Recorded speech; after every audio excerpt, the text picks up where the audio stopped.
And I always say, if you are not running to your prayer, then you don't want what you want bad enough. Pray your prayers on time. Make your life revolve around salah, and I promise you guys, see the barakah pour into your life. See how everything in your life starts to feel different. Your time begins to have barakah in it. Everything that you do has more blessings in it. Things become easier for you. The things that you ask for, Allah opens doors for you in ways that you don't even know. So trust me on this one. Pray your salah and then see if there's a difference. Ask yourself, is everyone around you being treated in the best way possible by you? Because if not, that could be another block that is causing a delay in your du'ats. The third thing that I want to touch upon is sin. Now, we all sin. We're all human beings. We are created with free will. We're created with the ability to sin. And the beauty of it is that every time we sin, we can go back to Allah subhanahu wa ta'ala and become better people and become better Muslims. But the aim of when you sin is to get back straight away, ask for forgiveness, and never repeat that sin again. But I think what really can get in the way, if you feel like you are making dua and your du'ats are not being answered, and you feel like you're trying and you're calling out and you still feel like there's no progress in your du'ats, and you feel like you're going through a period of stagnancy in your life, and you feel like no matter what you do, things are just not going your way, they're not going how you want them to, then this video is for you. And I want you to really lock in, and I really want you to think about the points that I'm going to bring up in this video, because I'm going to be talking about the blocks that you may be contributing to in your life that are causing delay in your du'ats. Now, I want to preface this by saying that Allah always knows best, and sometimes there is khair or goodness in the delays that we experience because Allah knows that something is not good for us, or Allah wants to give something better, or you think that you know what you want, but Allah is protecting you from that dua because He knows that that thing is not going to bring goodness in your life. So I want you to consider that as well, because that could be a reason why you are not getting what you think you want.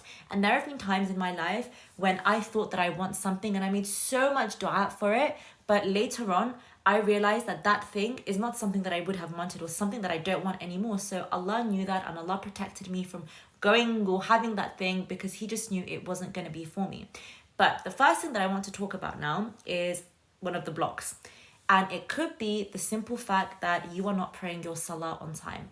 How many of you rush to your salah, to your prayer, as soon as you hear the call to prayer? Because as humans, we can be quite selfish, right? We want something, we demand it, and we expect it to happen like this. But how many of us actually are quick to respond to Allah's call to us when we are invited to pray, to have a conversation with Him? And prayer, salah, is one of the foundations of Islam. It's one of the pillars of Islam that we often undermine.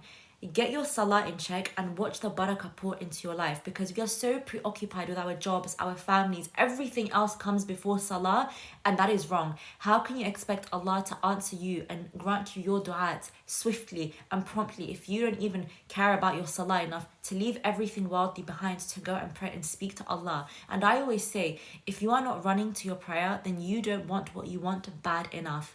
Pray your prayers on time.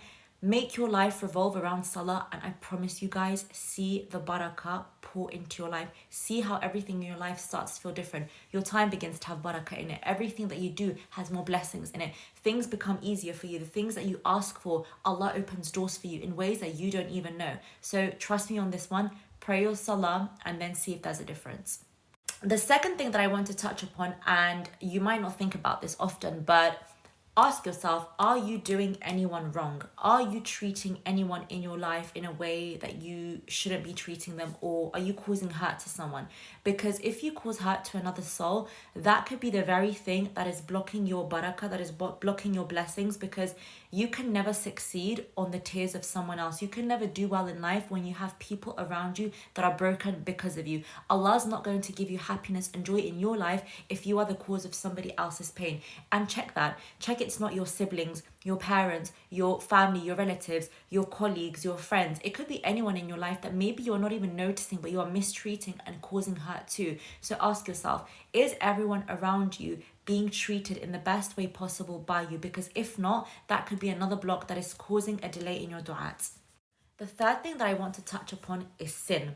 Now, we all sin. We're all human beings. We are created with free will. We're created with the ability to sin. And the beauty of it is that every time we sin, we can go back to Allah subhanahu wa ta'ala and become better people and become better Muslims. But the aim of when you sin is to get back straight away, ask for forgiveness, and never repeat that sin again. But I think what really can get in the way of your dua is repeating a sin that you've said to yourself you're not going to repeat. And it doesn't have to be anything big. It can be something small. That small sin that's just building and building and building and leaving a stain on your heart and removing the barakah from your life that you might not even notice. You're just doing this thing willy-nilly. You're not realizing that it actually might have an impact on how your du'ats are getting answered and when they get answered. So check yourself. Are you sinning and doing something that you shouldn't be doing repeatedly? And see if you can completely cut that sin out of your life. And then, of course, in combination with prayer, see if that changes anything. Now, the next thing I want to talk about is somewhat related to the previous point, and it's about istighfar. Now, istighfar right now, we know everyone and their grandmother is talking about it, and I think that's a good thing. Thank God for such an incredible trend going around, making people realize the power of istighfar. But honestly, guys, check in, lock in with istighfar. Istighfar is so important. It is life-changing. And the thing is, as humans, again, we do wrong, we commit sins, we falter, and that's absolutely fine. But that's why having something like istighfar is magical, because as you sin and as you make istighfar, it's like it's following you behind and it's erasing your trail of sin, it's erasing the trail of wrongdoing. Now, I think that with istighfar, it's one of those things that's the easiest thing to do, but so underrated, and one of the things that we don't really incorporate as much as we should do. Now, what I've started doing, and of course I need to, again, do even better in this, is replacing music with istighfar. So for example, even replacing a podcast. When I go out for a walk, instead of listening to anything in my headphones, I will just do my istighfar. When I'm doing errands or I'm doing chores around the house, again, istighfar. This is a chance for me to fill that empty time or that space with istighfar. When I'm driving, istighfar. When I'm going back and forth on my way to something, istighfar. I'm sitting, istighfar. Going to sleep, istighfar. Whenever you get the chance to do your istighfar, make dhikr, because honestly, it is the eraser that erases the small things. It's a good habit to have. It's keeping your tongue moist with the remembrance of Allah. And if you remember Allah, Allah will remember you. And all you have to do is just walk to Allah and He'll come running to you. And you are walking to Allah by doing these things, by making istighfar, by asking for forgiveness for your sins and trying to not repeat those sins, by not doing wrong by other people, by doing your salah the way you should do, properly and on time. All of these things are helping you increase the barakah in your life because you're putting Allah first, you're prioritizing Allah, and at the end of the day, the dunya is a test.